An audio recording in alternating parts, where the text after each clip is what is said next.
Thank you. Well, it's a real honor to be here, but I have to confess it's really intimidating to look across this arena and see a crowd like this. So I might stumble and bungle my way through, but I will do my best. I was here last year and also did one of your baccalaureates, I think, about 3 or 4 years ago. So it's thrilled to be back. Thank you, Pastor David, for having me when he wrote and asked if I would come back. I'm really honored to be here. This vision, the vision that brought this school into being years ago, is as needed as ever. And where we were staying in the hotel, many of your students here are working out there, and their grace and kindness was remarkable. The fact of the matter is we cover the globe. We travel all over the world. In fact, straight from here, I'm heading to England to speak in Birmingham, and from Birmingham on to Seoul, Korea. So we are wanderers, and we look like our passport pictures because that's how the fatigue builds up. But we notice very much courtesy and service as we travel, and the staff at where we were staying were just remarkable. So thank you so much. And so two reasons for the success of our marriage. Number one, travel a lot because they always appreciate you when you come back. You know, they don't really see your faults that close. The second one was just before we got married, I was sitting around a campfire, and an elderly gentleman asked everybody to give us a word of advice. And we were listening to that advice. When the older gentleman's turn came, he just said, take 2 cars to church. I had no clue what that meant. But then I found out my wife's idea of time and my idea of time are 2 dramatically different perspectives. When the Lord returns, she's going to ask for 10 minutes more, if she could get that, please. And so, although we have taken 1 car to church because we didn't have to, it's been wonderful to have 47, well, when you think about nearly 50 years of your life, you know, where you've been so closely connected, one human being who can still laugh at anything you say when there's nothing you have left to say that you haven't already said before. But it's wonderful to be here with Margie and with my colleagues. And 2 of my colleagues are here on the platform, Vince and Joe Vitale. You'll have the opportunity of hearing them. Both of them are Oxford scholars, and they yet direct our Institute of Apologetics in Atlanta. You will love them. You will enjoy. Vince's PhD was in philosophy, and Joe in the field of Old Testament, basically with a dissertation, Is God Sexist? So it's an amazing combination of skills they bring. You'll hear them, and I hope at the weekend, I think Paula Ferris is going to be here. I was in New York over the weekend, had breakfast with her on Monday, and she has an amazing platform and an even more amazing faith. Some time ago, I was in an elevator in Pittsburgh, and there were some businessmen there, and planning for what businessmen plan to do every evening after the work is done. So one of them looked at me and said, I see you got a Bible in your hand. I said, yes, sir. I'm going to speak somewhere. He said, what are you speaking on? I said, I'm speaking on the problem of pleasure. And there was pin drop silence in the elevator. And then one of them said to me, I didn't know it was a problem. So I said, that tells you how big a problem it is when you don't even recognize what the problem is. People often ask me about the problem of pain. If you were to ask me, which is the number one question we hear as the defenders of the Christian faith on campuses or in public arenas, obviously the whole idea of struggle and pain. Someone has said virtue in distress and vice in triumph has made atheists of mankind. I know you've struggled with it, we've struggled with it. It's a very real, pardon the pun, but it's a thorny issue, the issue of pain. But I want to tell you, more people are sidelined and distracted by the reality of their choices in pleasure than ever in the struggle with pain. If you talk about pleasure, it's hard to know how to make those choices. What are the prior commitments you make that lead you into the particular moments where the choices have to be made? You don't make them ad hoc. You see, there's a difference between an opinion and a conviction. An opinion is something you hold. A conviction is something that holds you.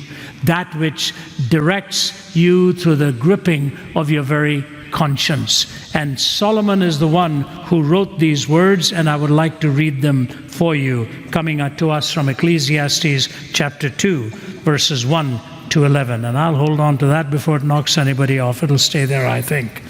Here's what Solomon said. I thought in my heart, come now, I will test you with pleasure, to find out what is good. But that also proved to be meaningless. You see, he's taken pleasure and juxtaposed it with the word good, to find out what is good.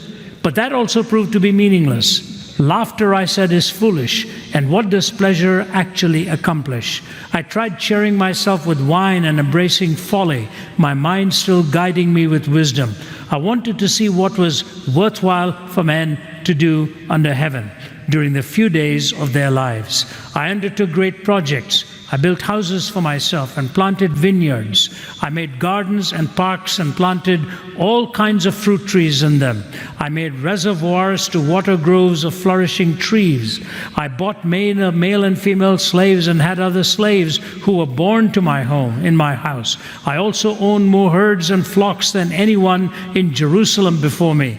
I amassed silver and gold for myself and the treasure for kings and provinces.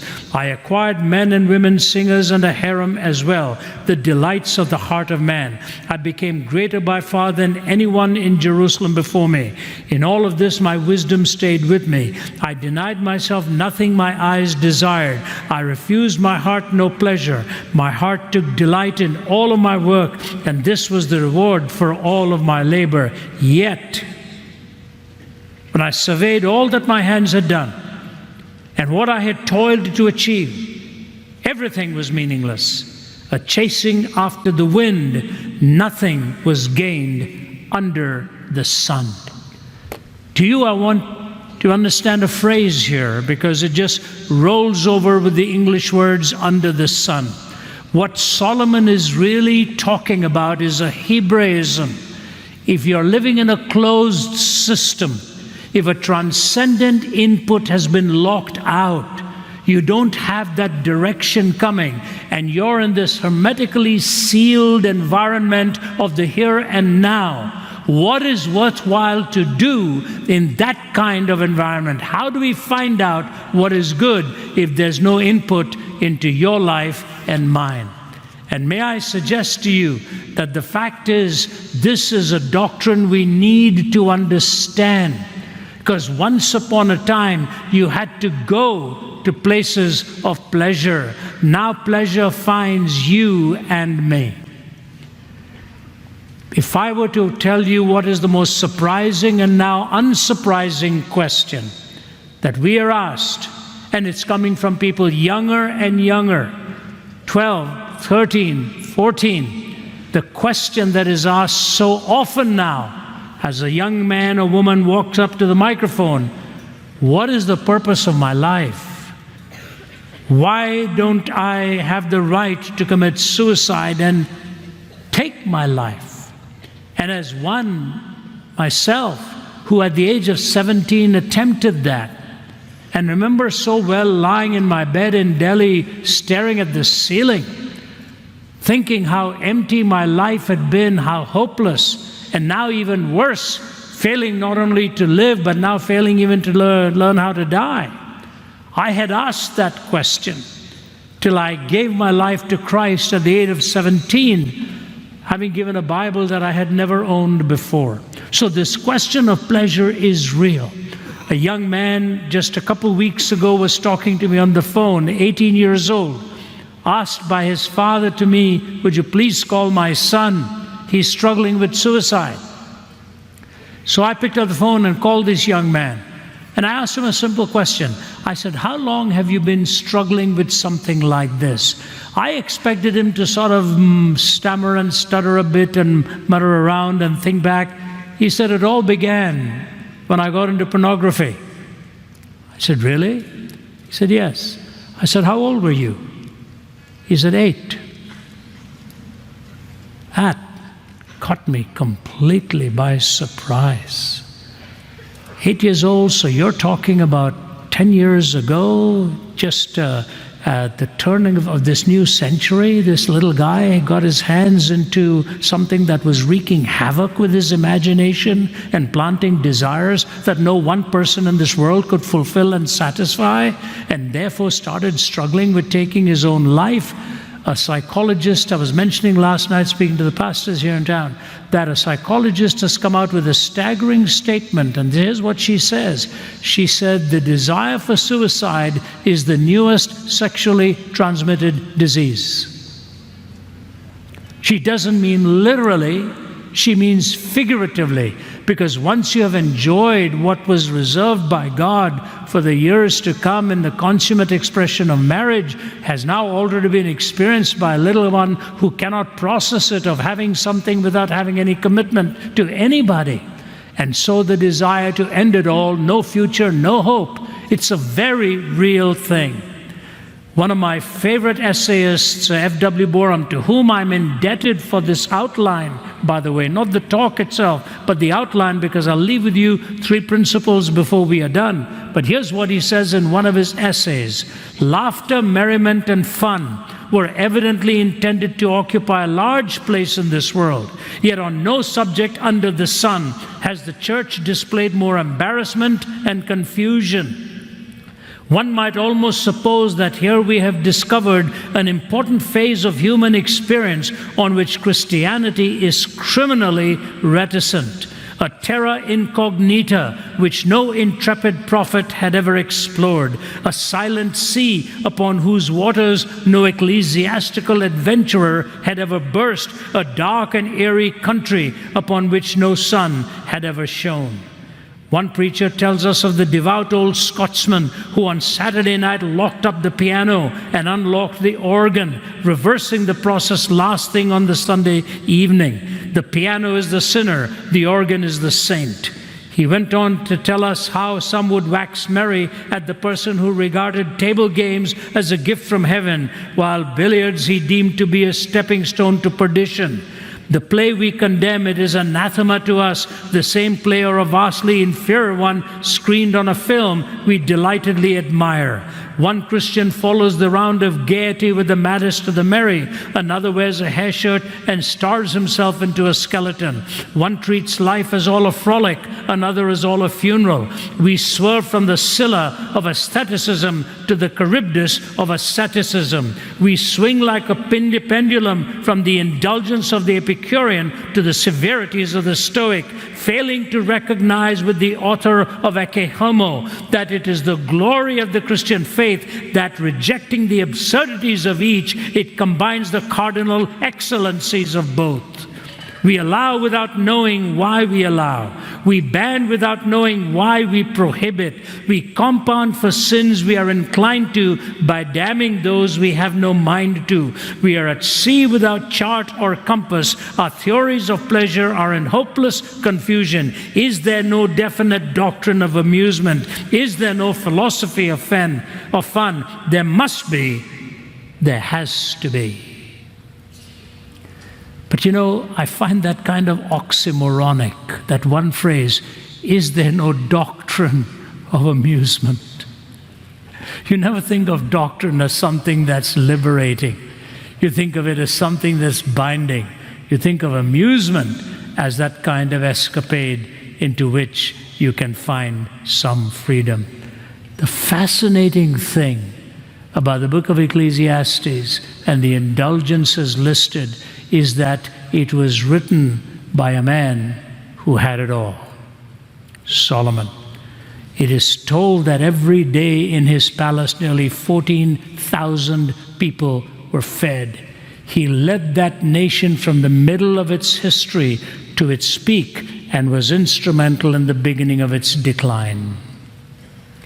It's fascinating today. If you go to Jerusalem and you look up at where the harem of Solomon was, and you're looking up at it from the valley of Hinnom, which is the Hebrew for Gehenna, the valley of hell, where children were offered as sacrifices. The juxtaposing of the harem with the sacrifice of children couldn't be more ironic in our time as well.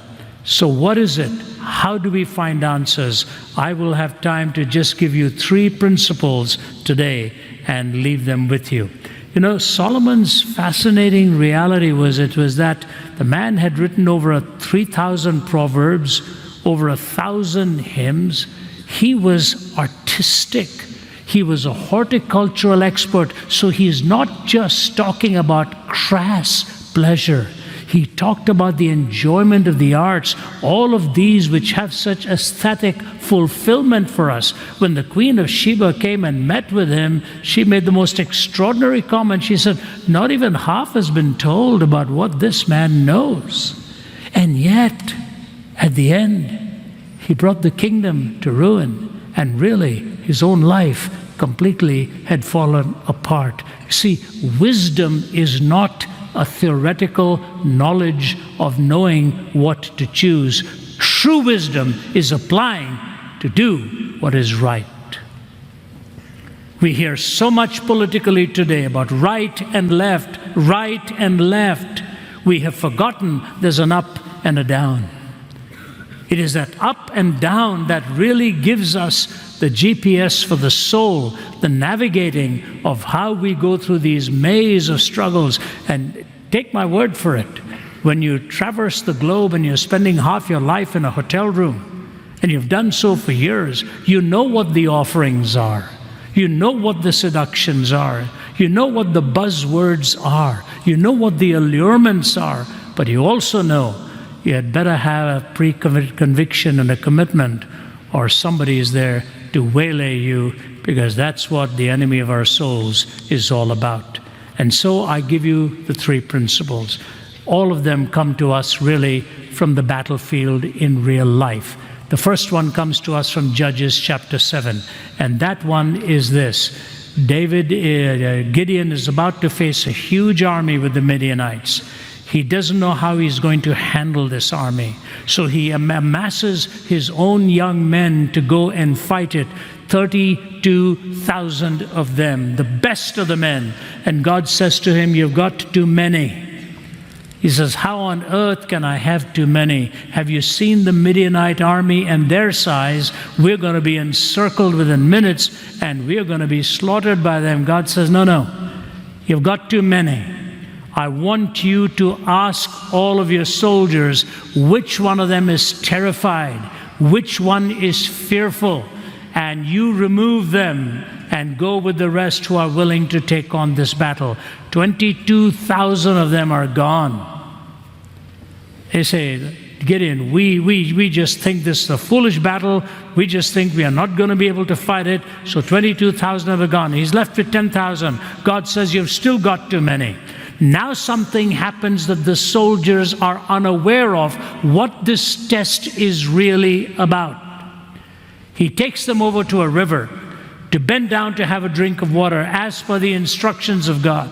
And God says to him, there are 2 ways in which they're going to be drinking this water. I want you to take those of them who drink the water in this particular way. The rest of them you can send back home to be with their families, to enjoy their families. Can you imagine what's going on in Gideon's heart? Saying, Lord, I sure hope they all drink in that particular way, or I'm done. I'm finished. So he's watching them carefully, and he's only left with what? 300. He says, you got to be kidding me, Lord. 300 against this Midianite army.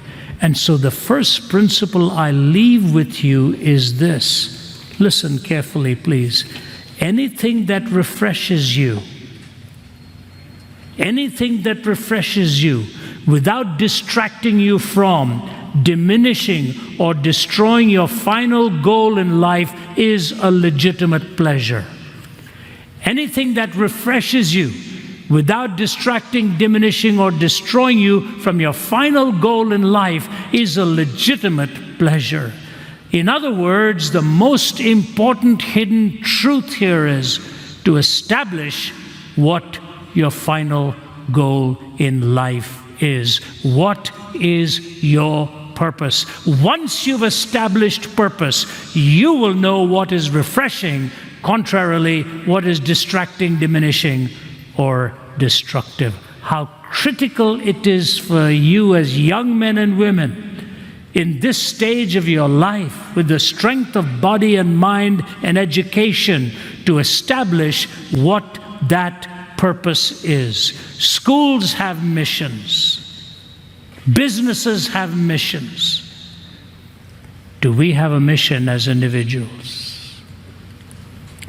Someday seek God for a while, a day, a week, a month, whatever it takes you, and says, Lord, give me the articulation of what my purpose in life is. And once you've established that purpose, anything that refreshes you along the way, without destroying, diminishing, or distracting you in anyhow, is a legitimate purpose for you.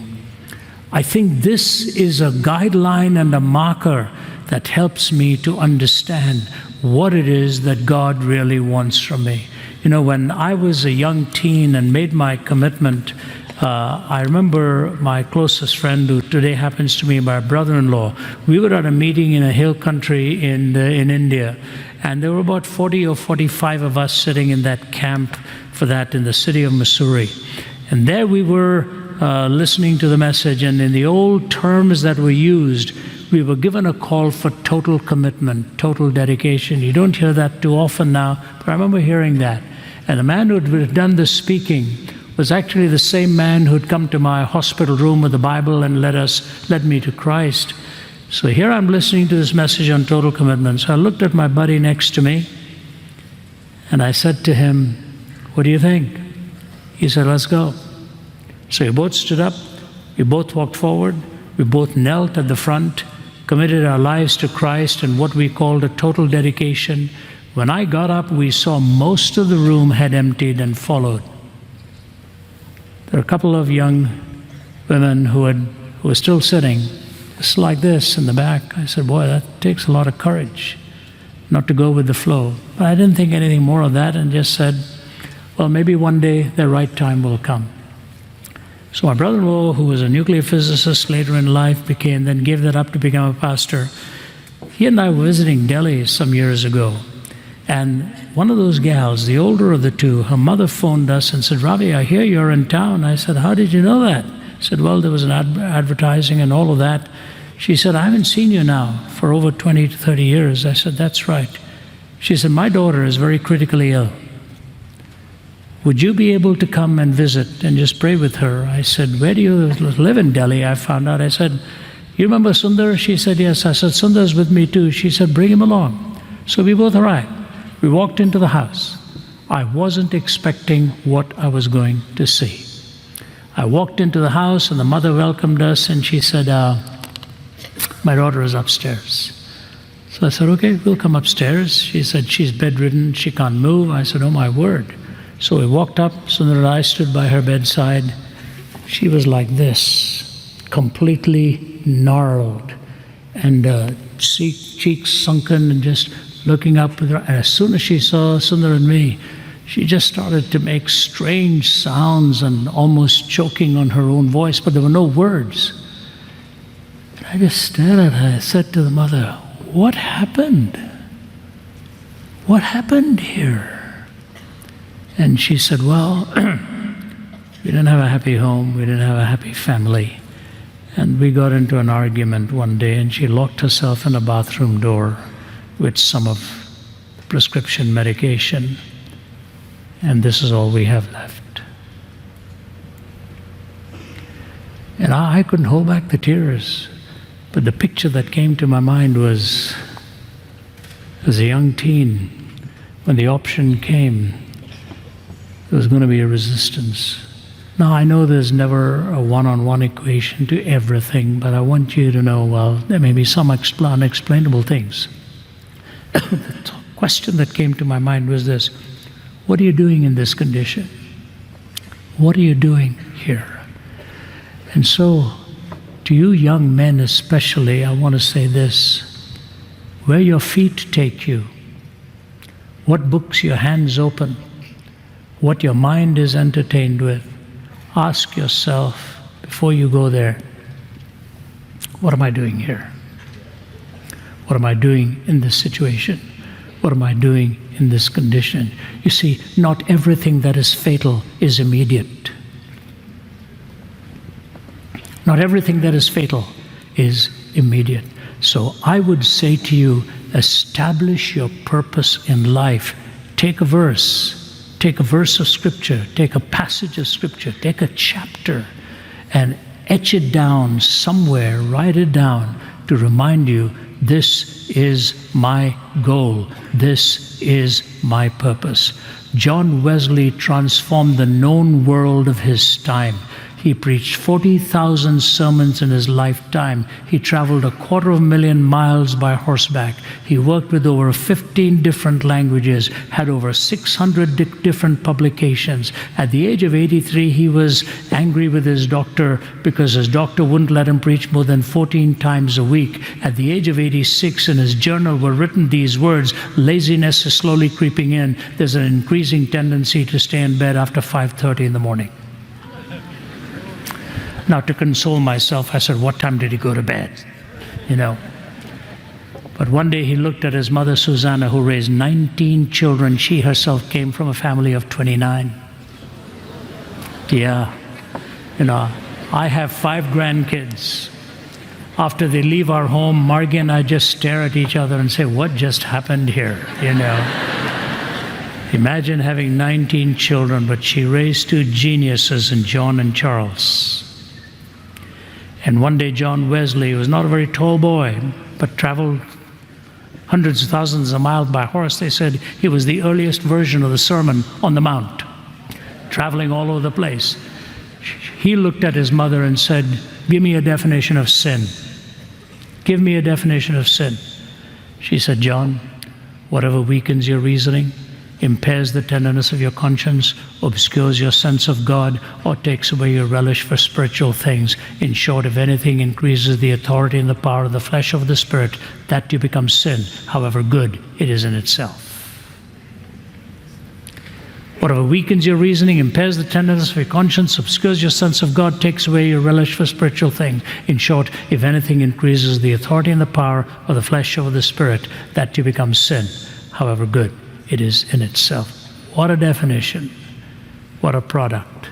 Great changer of the world. So that's the first principle. Time's running out. Let me race through the second one. The second one comes when David is in Adullam, and the Philistines are at Rephaim, and the Philistine garrison has occupied his home city of Bethlehem, and David is troubled. And he's sitting in his tent really moping over this whole thing.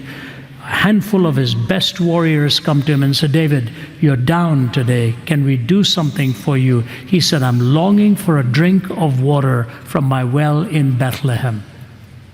I'm longing for a drink of water from my well in Bethlehem. Unknown to David, these guys in a cloak and dagger operation go under the radar of the Philistines, as it were, get to the well in Bethlehem, fill up that pitcher of water, bring it back to David, and they give it to him, and they come and he said, what's this? He said, David, this is the water from your well in Bethlehem. He says, how on earth did you guys get it? I said, don't worry about it. This is what we did. We went there. We've got it for you. David could have given the guys a hug and glug, chug, chug, chug, chug, chug. No.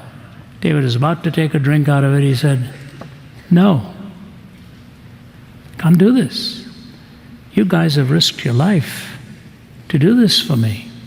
I cannot enjoy something so selfish while you put your life at risk. And he poured it onto the ground. If David had done the same thing when he was tempted with Bathsheba years before, all of Old Testament history would have been different. If he just said, how can I do this to Uriah? I can't do this. It doesn't belong to me. And so, ladies and gentlemen, the principle that comes is any pleasure that jeopardizes the sacred right of another is an illicit pleasure.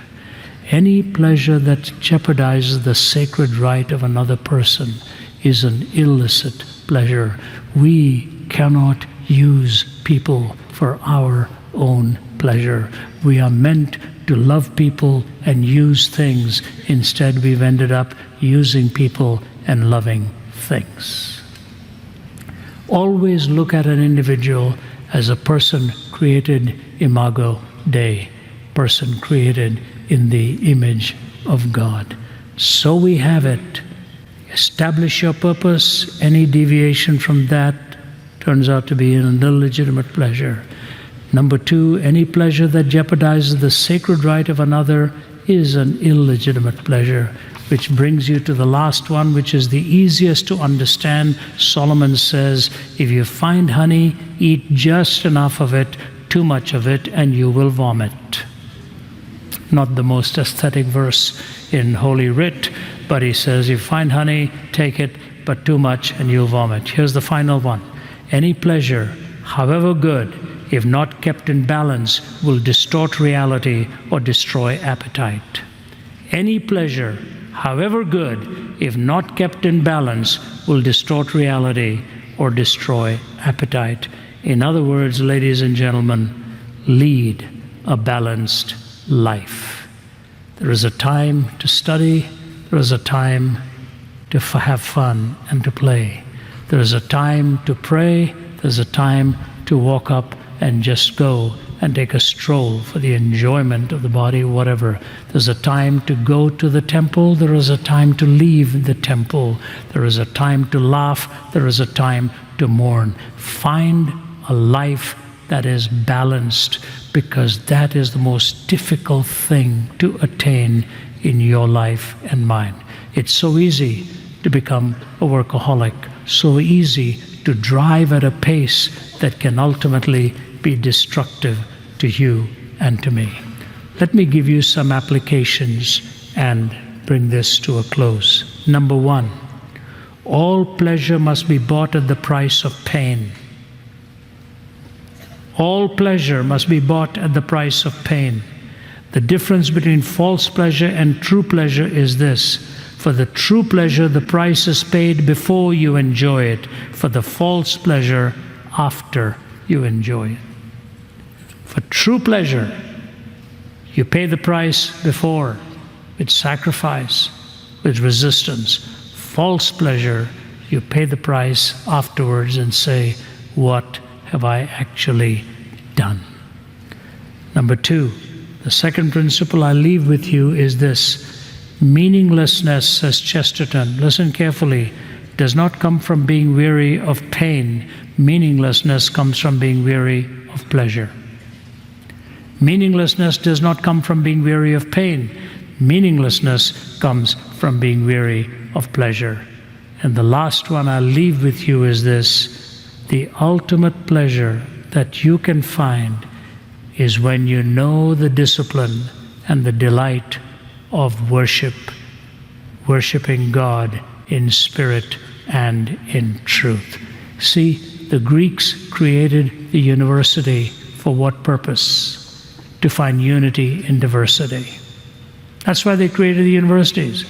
But the Greeks never found it. The Greeks never found it because all of their precepts were merely on virtue and harmony, abstract ideas.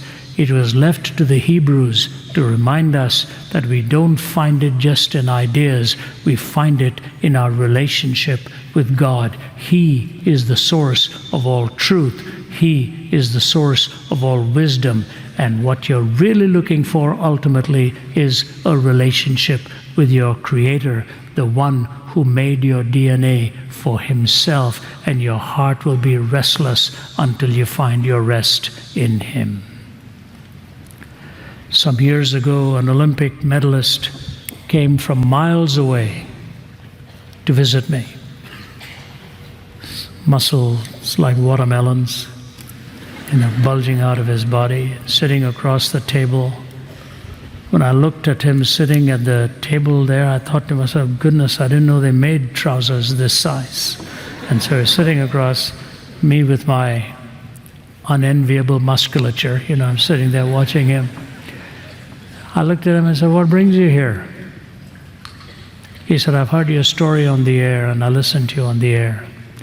He said, Ravi, when I won the bronze medal, and he named the Olympics, I was heartbroken. And the reason was, as the gun was about to be sounded, The one thought that distracted me was my question in my mind, is my father watching? Because he said, I have no relationship with my dad. And he told me I was wasting my time. Now I was about to win a medal. I would have won the gold, but for a moment I lost my concentration and I won the bronze. I said, it's not bad, to win the bronze. He said, no, that's not what I want to say. I'll give that bronze medal and everything away if I could have a relationship with my dad. I'd give all those medals away if I could have a relationship with my dad. This is the month you're focusing on relationships. All relationships can only be defined when your relationship with God has been defined. And that relationship dictates for you your choices in pleasure. One last thought. Time is a loan. You'll have to return it one day. Eternity is a gift. God will never take that back from you. Time is a loan. Eternity is a gift. Take this loan and use it in a way that you can return it to God with a delight in your heart, and what He has awaiting for you in eternity, eye has not seen, ear has not heard, neither has entered into the heart of man the things which God has prepared for them that love Him. Determine your goal. Don't get distracted. Find out how to lead that balanced life and never jeopardize the sacred right of another person. You will find pleasure to be fulfilling, and the greatest pleasure at His right hand are pleasures forevermore. Learn to bridge the head with the heart in worship, and that will bring you the fulfillment for which God has made you. My time's gone and I'm seeing red, so God bless you. Thank you very much.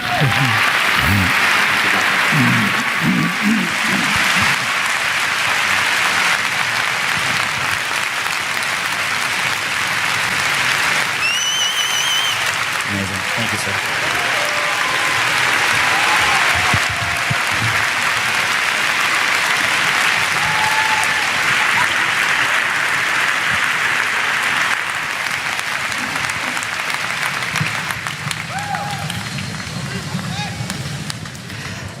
Thank you, Pastor Ravi. Just a couple of quick moments together here. Talk to us about relationships. Take us a little deeper in as it relates to pleasure. It's great that we have Margie with us today. 47 years you've been faithfully married together, and so many people walk into a life where they've seen the very opposite of 47 years of faithfulness. A lot of our students come from broken homes. A lot of them have seen the very opposite, where someone got into marriage for pleasure and not for worship. And so what advice would you give someone, not just in marriage, but in their friendships? And so many people get in it for the wrong reason. They use people, like you were just saying. I love that quote when I was taking notes, using people and loving things. So they use people as a means to an end, instead of just an opportunity to worship. Give advice to us about how to apply our relationships and not let pleasure become the main purpose behind them. Well, starting first of all with marriage, I think we live under the illusion that marriage is always walking through a row of daisies hand in hand, and you're just going to go and have a steak somewhere at the end of that walk. Let me give you two words that will define marriage. You're not going to be happy about this, but here it is. Hard work. Marriage is hard work. But if you do it right, you get the best returns there ever can be, because that hard work takes discipline and sacrifice. Somebody said this to me over the summer, and the longer I'm thinking about it, I believe she was right. I had used the word commitment, and a woman married for many years said, Ravi, I wouldn't just say commitment, I would say sacrifice. And David, as you well know, the longer I look at it, you sacrifice a lot along the way, but the returns are even greater. Don't ever marry with just a wish list of what you want. Make sure you also have a wish list of what you want to be and do and give. And I think that would be the choice that I would say to you. Men are drawn by the eye. Women are drawn by the ear. You know, they hear some nice words. Well, he thinks I'm beautiful, he thinks I'm brilliant, he thinks I'm this, you know, all that. He sounds like a poet to me. Boy, Shakespeare would be jealous of this guy's lyricism and all of that. I know how it is. I'm a father of 2 girls. I know what they were bringing. Look at this poetry, Dad. You know, look at how beautiful he says all of this. I said, it's okay. This is in the wooing stage. Wait to see how much poetry he gives you 5 years into the marriage. Now, my father-in-law was married for 60-some years. Every paycheck, he brought a dozen roses for his wife over all those years of married life, okay? He was released by the company he worked for during the oil crisis. He'd worked there 32 years. He brought the dozen roses with a note saying, this will be the last one. You know, I don't expect a paycheck from here on. But you know, before he died, I was talking to him, and he said to me, I'm afraid I haven't left enough money for Mama. So I said, Dad, you have? He said, how do you know? I said, I've talked to your accountant. That stunned him. You know, I said, besides, Dad, even if you hadn't, we're here. We'll take care of her. He said, no, son, it was my duty. That word we don't like anymore, David. Yeah. You have a duty. You have a duty to your spouse, and that duty involves sacrifice. And you know, he went silent for many days. My wife was by his bedside with 2 of her sisters and the mother, and he didn't say anything for several days, till he opened his eyes and looked up to the ceiling. He was 85 then, and he just said, that's amazing, simply amazing. And then he looked at his wife of 60-some years and said, Jean, I love you. And he was gone. He'd done his duty. So I say to you, it's hard work. Do your duty and seek to serve, not just to get, and the returns will be far greater than you ever envisioned. Love is hard work. Phenomenal. Yes, sir. So true. So if marriage exists ultimately in making you holy and not making you happy, but yet there are seasons in a commitment and in a relationship where you just feel like the drought just won't go away. The valley continues to get deeper instead of you finding yourself eventually coming out of it. What advice do you give to someone who says, I can't remember the last time that we were happy. I can't remember the last time in a friendship where it didn't feel like every time I got back in, there was not, I didn't leave more exhausted. What advice do you give to someone? Yeah, and you know, any simplistic answers would be disrespectful of the person and what they are going through. I was mentioning to the pastors last night, a young 14-year-old boy came up to me and made the comment. He said, in 11 days I turned 14. But in 11 days I have to make a decision between my father and my mother. And I just looked at him in a state of shock. At the age of 14, he was having to make a choice because the home was breaking up. And I put my hand on his shoulder, and I just didn't know what to say except call him by name and say to him, you know, I hope and pray you don't have to lose either. But corrective measures are harder than preventive measures. And so preventive, I say to you, young men and women, have a disciplined devotional life, because that gives the window to your soul from God to speak to you and keep you to make repeated mistakes. Because the more the mistakes are repeated, you are building a wall of separation. And then how do you take that thick wall down? It's easier to take one brick down rather than build a whole wall. Believe me, I've seen people, once they've built that wall, I say, how did this happen? How did you let this happen for so long? So don't allow separation to fester.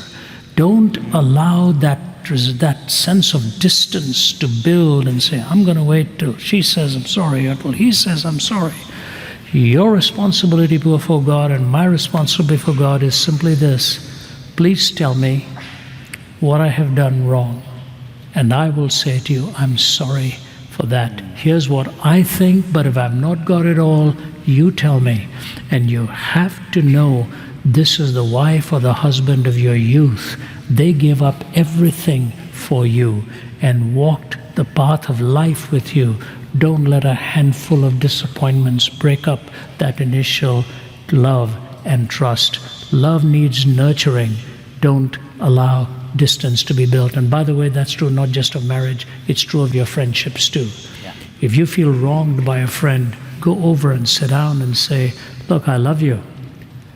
I really want you as a friend. I want to be a friend to you. Swallow your pride. Yes, sir. Humility is the first strength for any relationship. If you're not humble of heart but conceited of heart, you will run into wall after wall after wall. Just own up to your fragility and your finitude and say, I'm going to work harder of this because I need your friendship. I want to have this relationship with you, and please forgive me for what I have done. I love you too much to allow this to separate us. In the end, you will be a better person for it. Yes, sir. Tomorrow is Mental Health Awareness Day globally, and you've been very transparent and honest and vulnerable about being suicidal. You drank poison when you were a teenager, and in a hospital the Lord delivered you. But you've been able to weather through that, and obviously God's done incredible things in and through your life, and you've turned tragedy into testimony. But there are those in this room who deal with mental illness, deal with suicidal tendencies, deal with dark hours of depression, and it has not been easy for them to just stop drinking the poison of the world. Talk to us about the balance of medication and the balance of finding a way out. So many people do medicate with pleasure and find themselves going even further in, but give us a balance of that and some advice to someone who maybe today is dealing with mental illness and maybe even suicidal thoughts, but can't just decide, I'm going to get out of it. Right. My brother is a very fine medical practitioner in Canada, David. He is chairman of the pain management department at McMaster University in Hamilton, Ontario. He's a specialist in this. And Ramesh and I talk often. He used to be a surgeon, and he went off that in order to pain management. He said because short-term solutions were often long-term problems. And the most problematic issue was, he said, the kind of medication that a person would be put under, and then all kinds of chemical changes take place and you're not able to handle it. Now, I'm not a doctor, so I want to say this. With mental health issues, please take it seriously. If you find yourself going for unexplainable reasons into dark periods and so on, you need a good psychologist and a good counselor. Your problem may not be spiritual. Your problem can very much be physical, neurological, and we sometimes simplistically dismiss everything away. This is a spiritual problem. Not so. I've met a lot of people who struggle deeply with psychological issues, traumas from youth, traumas from childhood, the thumbs up and thumbs down in life that gets you down. I knew a father whose daughter was very young and had been on some medication and jumped from a high building in Hong Kong and killed herself. The father was just shattered by it for not taking enough time to take his daughter to medical practitioner. Please take your down moments seriously and get the best kind of medical advice. And naturally, you want to open up to a friend, you want to talk to a friend, and then find counselors who can at the same time spiritually help you. They're not contrary to each other. We are individuals, which literally means we are indivisible.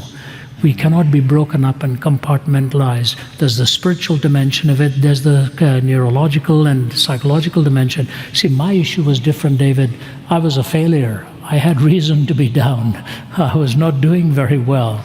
I was despondent and discouraged and I was living for sports. I wasn't working hard in my studies, and in India, you don't get away with that. You have to perform well in studies. So to me, there was no hope. Where there is the death of hope, the only alternative is the hope for death. Not if you know Jesus. He is the author of hope. He is the author of life. Imagine when he talked to the woman at the well and he looked at her and said, I know who you are. 5 broken marriages. Imagine how embarrassed she must have been in that culture, even more so. And here the Messiah was giving her hope and a drink of living water and made her the first evangelist to the Samaritan people. So don't ever lose hope. Don't ever lose hope. Jesus is the author of all hope and all meaning. He transformed the most downcast and helped change history. He knows your DNA. Yes. He knows who you are. He loves you with an immense value and an immense care. He can enter your life and transform you. Don't make impulsive decisions. Time will show you how God will do the healing. Time doesn't heal, but time reveals to you how God does the healing. That's why your friendships and your devotional life are critical, so that you're not under the sun, but you know there's the vertical input and the horizontal love of somebody who cares for you, for who you are, regardless how good you may be feeling on that day. Be an encourager. Be a Barnabas. If you sense somebody down, put your arm around them and pray for them. Make yourself one who will be a healer and not a hurter. And don't be a hurter, because you may never know what you are pouring on very fresh wounds. God bless you, and be an answer, not a problem creator in this society in which we live. Amen. Hey, before we conclude, you've done. You're always pouring out. You're always serving so many faithfully. It is really a sacrifice what you and Margie go through, being away from each other. You're leaving here and not even getting to go home to Atlanta, going across the ocean. How can we bless you, and how can we be praying for you? We want to pray over you. And Margie, I'm going to ask, if you don't mind, if you'll come out as well. But what is a prayer request right now in your life? And Peter, brother, will you come up and pray for them? Peter's a family friend and a part of their board. I'm going to ask you just to pray over this couple. But what is a prayer request for you right now? Victoria are here, have been very, very good friends, and one of their daughters graduated from here, and we're just delighted to have these friendships. David, I'm 73 now. Margie's much younger, and so we're enjoying life together, but the enemy of our souls is always trying to attack. Always. He will never spare you when you're doing something for the kingdom. The most important thing you can pray for me is for our children and our grandchildren. That's what Margie would say. And please pray for health and strength while we travel. Actually, I do get a few hours to go and change my suitcase in Atlanta and then fly to Birmingham from there. But those are just a few hours. I won't be seeing anybody. So pray for our kids, our grandkids, and pray for our health and wisdom and strength. And thank God for this lady who for 47 years committed herself to stand beside me no matter what. She's been amazing. Without her, I would never have made it. She takes all my bookings, and I will stop there before she corrects me. God bless you, and thank you so much. Yeah. Let's put our hands towards this precious couple. Come on, let's put our hands towards them. And Peter, if you would, just pray. Please pray with me. Father God, we are so privileged to have heard from you today, from this precious man. Father, this man has tirelessly walked the globe, proclaiming your truth in so many dark places. And here, our brother has gathered here today to tell us about you and to give us insights and wisdom. Father, I pray that the seeds that have been planted among everyone here would bring forth a harvest, that none of us would take for granted the truth that was proclaimed on this stage here today. Father, I pray that you would walk with this man, that you'd give him wisdom even beyond the wisdom he has now, that you'd continue to pour into his life and into his family. Father, the sacrifice that this man has made, I pray that would be placed at your throne, and that we would all see the harvest that comes from the truth that is proclaimed. Make his travel easy, make it light. I pray that the absence that he has from his family, that you would somehow, some way, miraculously fill those gaps, that where there are needs in his own family, Father, that you would fill those needs. Continue to bless him, Father, and allow him to be that example to us and to so many around the globe. In Jesus' name, amen. Amen. Thank you, Peter. Hey, we'll see you tonight at Campus Community. One more time, can we thank the Zacharias family? They're amazing and such dear friends. God bless you. You're dismissed. We'll see you tonight, 6:30.